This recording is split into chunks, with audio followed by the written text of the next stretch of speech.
रायगडच्या रोहा शहरात एकाच वेळी 6 ठिकाणी भर दिवसा चोऱ्या झाल्यानं नागरिक भयभीत। बुधवारच्या सायंकाळी 5:30 ते 7च्या दरम्यान भर दिवसा गजबजलेल्या ठिकाणी घरफोड्या झाल्यानं रोहा पोलिसांसमोर मोठा अहवाल। एकाच वेळी 6 ठिकाणी घरफोड्या होणं ही रोहा शहरातील पहिलीच घटना।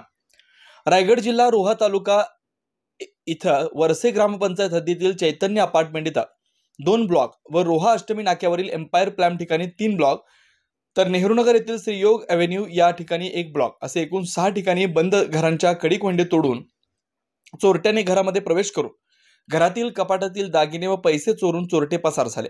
विशेष म्हणजे चोरी करण्यापूर्वी लगत असलेल्या सर्व फ्लॅटना कडी-कोंडे बाहेरून लावून दुर्बीनवरती स्टिकर लावण्यात आलं होतं।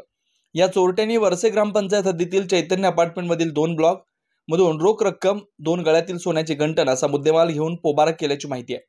अन्य 2 ठिकाणची घटना समोर येताच रोहा पोलीस स्टेशनचे अधिकारी घटनास्थळी दाखल होऊन संबंधित 6 ठिकाणचे पंचनामे करून रात्रभर सीसीटीव्ही फुटेज तपास करतात, परंतु तशी अद्यावत माहिती अजून प्राप्त झालेली नाही। याकरता घटनास्थळी ताबडतोब गुरुवारी सकाळी उजळताच डॉग स्क्वॉड व फिंगरप्रिंट एक्सपर्ट यांना पाचारण करण्यात आलं। त्यामुळे आता आरोपीचा कशा पद्धतीने पोलीस शोध घेऊन त्यांच्या मुसक्या कधीपर्यंत आवळणार याकडे सर्व रोहेकरांचं लक्ष लागलंय। सदरच्या चोऱ्या दिवसा झालेल्या आहेत। लोकांनी अलर्ट राहणं गरजेचं आहे।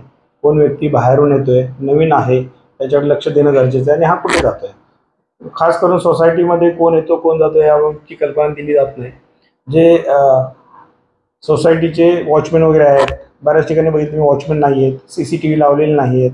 तर ह्या गोष्टी सर्व मी रोहेकरांना आवाहन करतो की आपल्या सोसायटीमध्ये सीसीटीव्ही सुरक्षेच्या दृष्टीने असायला हवा।